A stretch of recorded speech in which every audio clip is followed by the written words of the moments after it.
What do you want to watch? I don't know. What do you want to watch? Oh, let me go look.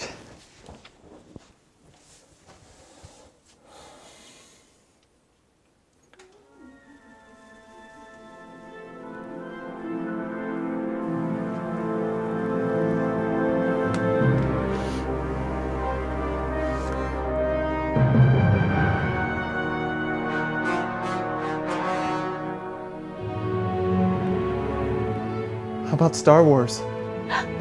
Yeah. Yeah!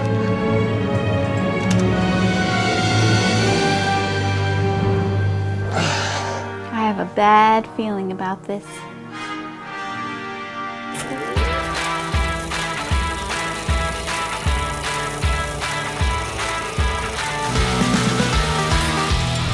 Star Wars Episode 1, The Phantom Menace, is directed by George Lucas, and it stars Liam Neeson, Ewan McGregor, Natalie Portman, Jake Lloyd, Samuel L. Jackson, and a bunch of other actors. So this movie did come out in 1999, so if you haven't seen it already, we are going to be talking spoilers, so you've been warned.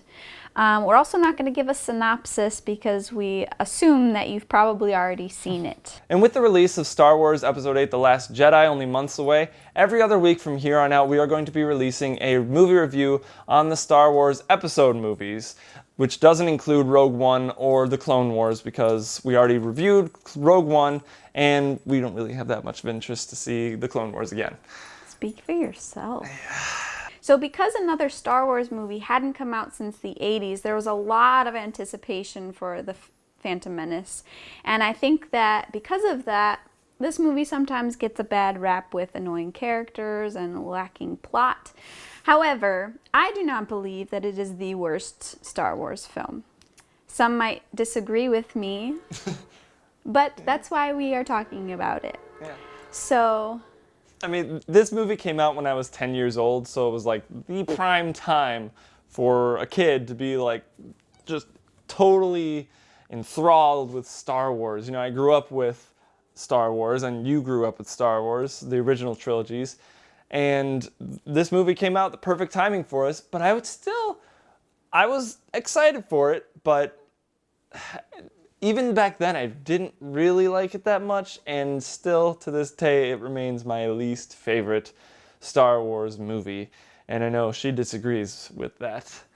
But we digress. We will get into that probably in another video at some point. Because there's a lot to talk about and argue about. Yeah. However, this movie, I really enjoyed watching it. You know, there's a lot of nostalgia in there, you know, with... you know, seeing Jedi and young Obi-Wan for the first time. And yes, Jar Jar was annoying, but there are other annoying Star Wars characters too. And, you know, at least he was a little bit funny with the slapstick humor put in there. For kids.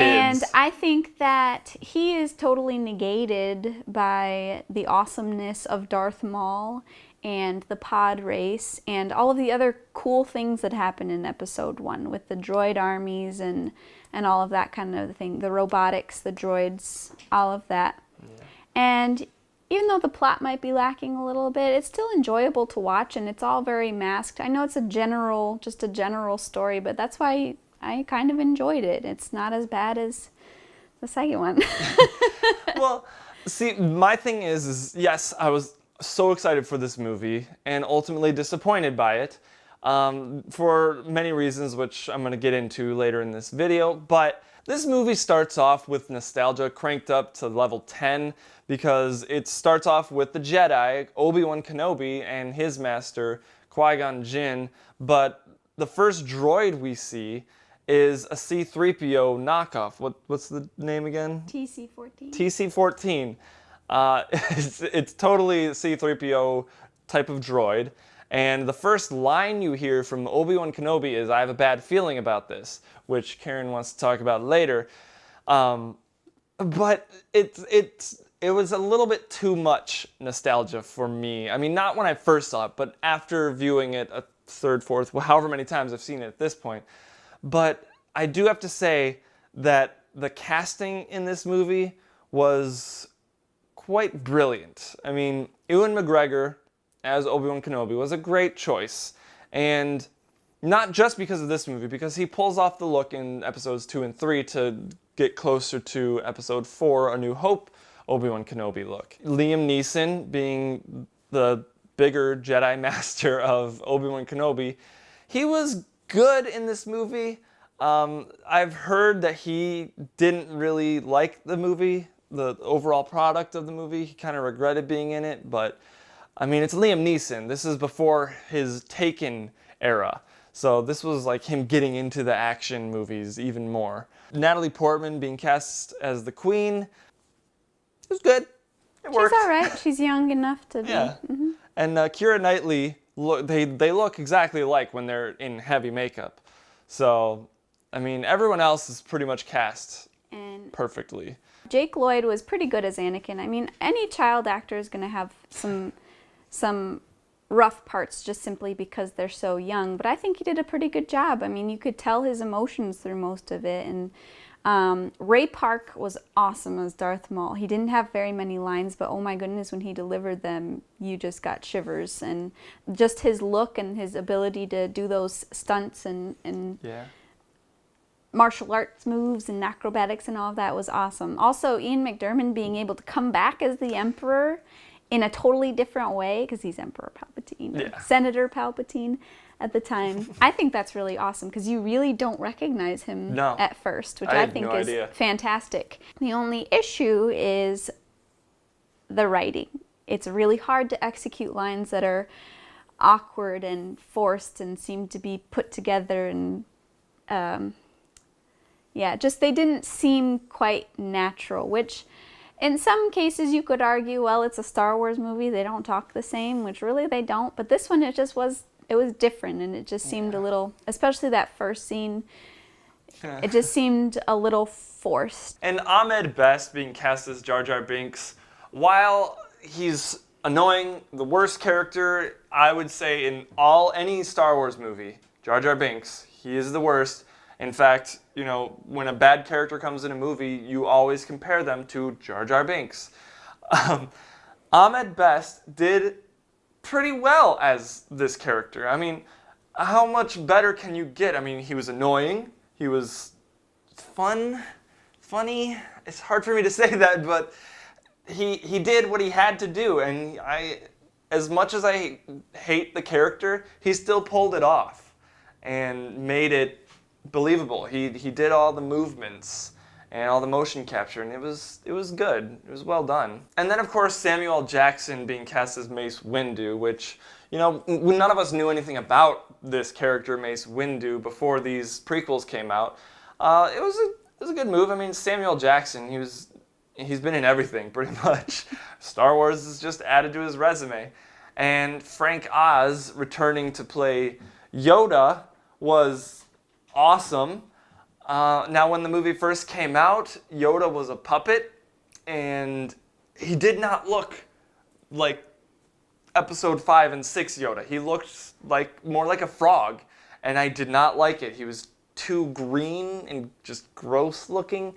What they did with the Blu-ray release, changing Yoda from puppet Yoda to CGI Yoda to match episodes 2 and 3 was the best move they could have made, because that's the version we have now, and that's the version we watched before reviewing this, and it looks so much better. Mm-hmm. It really does. So as bad as some of the execution of the lines are, there are actually a lot of really likable characters in this, like Watto, I forget what he's called, but the flying creature that owns Anakin Skywalker. Thank you.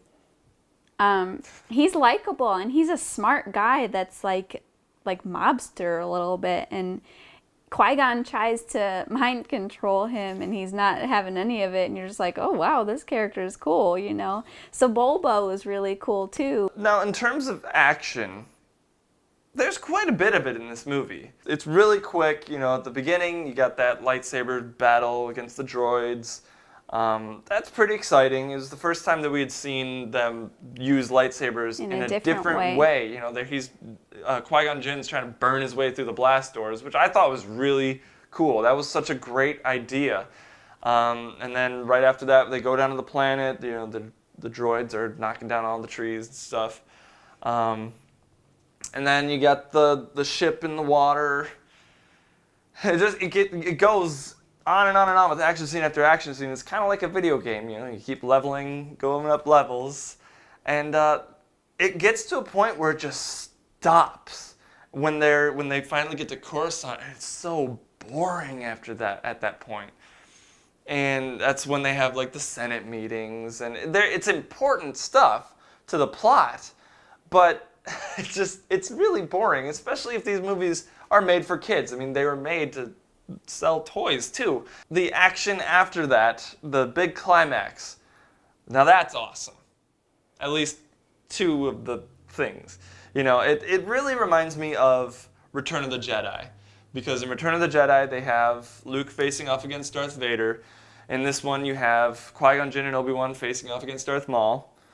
So you got that lightsaber battle. And then you get the ship battle, so it's the Naboo fighters against the Death Star type of looking... the Trade Federation starship in space. And Return of the Jedi, it's the Rebellion versus the Empire against the Death Star. And then you get the Ewoks fighting off against stormtroopers on Endor. And then in this one, you get the Gungans fighting off against the droids. It's very, very similar. It's the same formula, and it doesn't work quite as well, except for the lightsaber battle. That one was awesome. You're forgetting, though, the pod racing scene. Yes, I did forget the pod racing race. Scene. That was awesome. I think trumps everything in the rest of it, because it is really well done, and it is exciting, and it has its moments of, oh my gosh, is he really going to win? What are they going to do with this? And I think it was great. And plus, it's the underdog story, you know, who doesn't love that? So I think a lot of it is really good, and that kind of masks a lot of the other bad things that go on in this movie, and I think it's still really good, enjoyable at least. Yeah. And like she said, the pod racing scene is pretty awesome. And I do have to say, I absolutely love how it's shot and edited. And for the majority of that pod racing scene, there's no music. That's what I love about it. It's all sound effects, it's sound design. It's brilliant. And every shot, I believe it's left to right, like you would see on a regular racing, like a regular racetrack, like Daytona 500 or something. That's how you'd see it. They'd all be, and it's really cool. And it's exciting. The lightsaber battle, I'd have to say that's one of the best lightsaber battles that we've had in any Star Wars movie, and again, the best song. Yeah. Duel of the Fates. You can't go wrong with that. Yeah. Plus, again, going back to what they're trying to do differently with lightsabers, they're trying to expand now that computer generation technology has advanced a little bit. They can do the double-sided lightsaber, which is awesome. Mm-hmm. The other thing I like about the special effects in this movie, and in terms of Star Wars as a whole, is they explore a lot of different places in the Star Wars galaxy. You know, you're on Coruscant, you're on Naboo, your underwater city in the Gungan city, I think is awesome. Like, when I first saw that, I was amazed, you know. I just loved that whole the bubble village. It just looked amazing. I know that sounds corny, Bubble village. But it's cool. You can't, when you see that, you can't be like, oh, that's dumb. Like, yeah. You know, it's enjoyable. And then going back to Tatooine, I think has some, with being fans, is like, oh, that's where the Skywalkers are from. So I just enjoyed how they explored that a little bit more, and with more droids and the different alien creatures and things that you see. So yeah, I think a lot of that had to do with budget and just knowing that it's going to be a popular movie, because it's coming off of the success of the first 3 movies, and it's been so long that anticipation has built so much that it's like anything is gonna get tons of money. And unfortunately, episode 1, in my opinion, being the worst, is the prime example of that. You could turn out kind of a crappy movie and still make lots of money. And people will still love it just because it's Star Wars. It's Star Wars. And yeah, while I say it's a crappy movie, I love all the Star Wars movies, and this is still a Star Wars movie, and I still love it, but the least amount of all the other Star Wars movies. So although I don't think this one is the worst Star Wars film, and I love Qui-Gon Jinn, you kind of have to get, once you've seen it a couple of times and you start actually thinking about what's happening, you kind of have to ask yourself, is Qui-Gon Jinn really that good of a Jedi? Because in my mind, I'm thinking, wow, he's the worst Jedi ever. He can't mind control for crap. He gets winded just in a small... He's running away from Darth Maul to get on the Naboo ship, and then he gets on it, and he's just like... Not to mention, he takes a kid away from his mother after meeting them for, what, a couple hours? Yeah, it's a full day. He cheats. If that. He cheats to get the parts they need. First he's gambling. Okay, first he's gambling with the fact that, oh... I'm going to give away the Naboo ship if we lose this race. You can have my ship. Is it your ship, Qui-Gon? I don't think so. It's a Naboo ship. It's the Queen's ship. And you don't know what could happen. I don't care who you are, whether you're Jedi or not. No. Yeah. Anyway, that contradicts what he says to Obi-Wan in the beginning, where he's like, keep your mind here and now where it belongs, and don't be mindful of the future. Don't listen to what Yoda told you to be mindful of the future. He tries to take on a second Padawan when clearly he knows he can't. Defying the council. He defies the council. He lacks a bunch of skills, you know. Darth Maul is an awesome, awesome character. He's really good. He's well trained in the Jedi arts, if I may quote Qui-Gon. Anyway. Yet, Qui-Gon, in one move, is killed by him. And I didn't think it was that good of a move. He just puts his lightsaber up, and it's like, clearly you shouldn't do that. Also, we can't forget the fact that he doesn't sense the impending doom at the very beginning.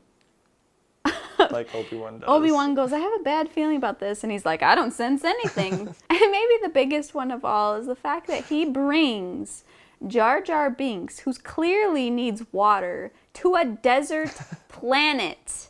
Doesn't even leave him on the ship.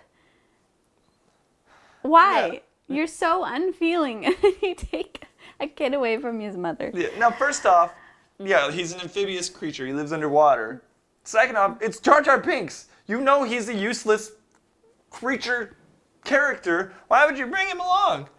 He's just going to get in the way and cause trouble, which he does. Mm-hmm. Just stupid. If, and this is just if, when the new one comes out and we find out that Rey is actually a Kenobi and it changes the entire lens through which you see everything. Qui-Gon bet his life, gave his life for Anakin, who ends up being Darth Vader, and the chosen one was right in front of you the whole time. So, Obi-Wan Kenobi is awesome. He's really good at everything. He's a great pilot, a good mechanic. He's wise. He is a fairly good trainer in the next one. Yeah. And Qui-Gon, you just wonder, like, you don't really think about it too much, but then you're like, wait a second. He could be possibly the worst Jedi ever. Still cool, because it's Liam Neeson, but he could possibly be the worst Jedi ever. Just putting that out there. What do you guys think? Yeah, I want to know. And one more thing before we go, guys. There's this new game called Popcorn Trivia. It's a movie trivia game that you can download on your Apple iPhone or your Android device. And it's a game that me and Karen like to play. In fact, we challenged each other to the Phantom Menace quiz, and Mike just beat me out barely with 292 points, and I got 288. Yeah, and let us know what score you guys got with Star Wars Episode 1, The Phantom Menace. And be sure to check out this game, guys. They release a new movie, at least one new movie, from the theaters every Friday on New Movie Friday, and a bunch of other movies, and even a TV show. So definitely be sure to check out Popcorn Trivia. Test your movie knowledge. Like I said earlier, this is my least favorite Star Wars movie, but it's still a Star Wars movie, and I still love it. It has a special place in my heart. It came out in 1989. I was 10 years old. So, you know, it came out at the right time. But this movie has so much going against it, yet so much going for it. It has some of the best aspects of any Star Wars movie, and some of the worst. I mean, it's got Puppet Yoda, because that was the original. It has Jar Jar Binks. It has Senate and politics crap that no kid wants to watch. But it has Darth Maul and the lightsaber duel, which was the coolest lightsaber duel ever, and I would argue since. And it also, I mean, the music, Duel of the Fates, that was awesome, and the pod racing scene. All of that going for it. It's really hard to hate this movie, and it's really hard to love it at the same time. But overall, I gotta give Star Wars The Phantom Menace a B- because of all the things that just drive me nuts. Jar Jar Binks, if he hadn't been such an integral part to the movie, it would have been better. And if Anakin had been older or less annoying, it would have been so much better. But I didn't think that those things should have been so prevalent. Especially Anakin getting in the Naboo fighter and flying up and destroying the droid control ship. That was so bad. Now this is pod racing! All that stuff, just, yeah.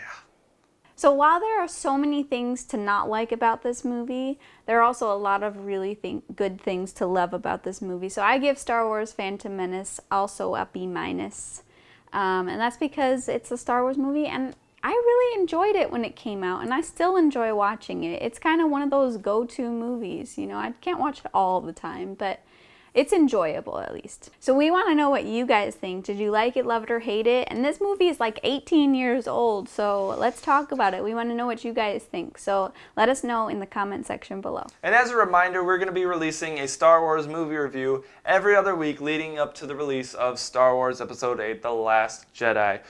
We are definitely both excited for that movie. It was on the top of our most anticipated movies of this year. So that's going to be so exciting. Anyway, if you like this video, be sure to give it a big ol' thumbs up, subscribe to the channel, and make sure you hit that bell icon next to the subscribe button so you can be notified of when we upload new content.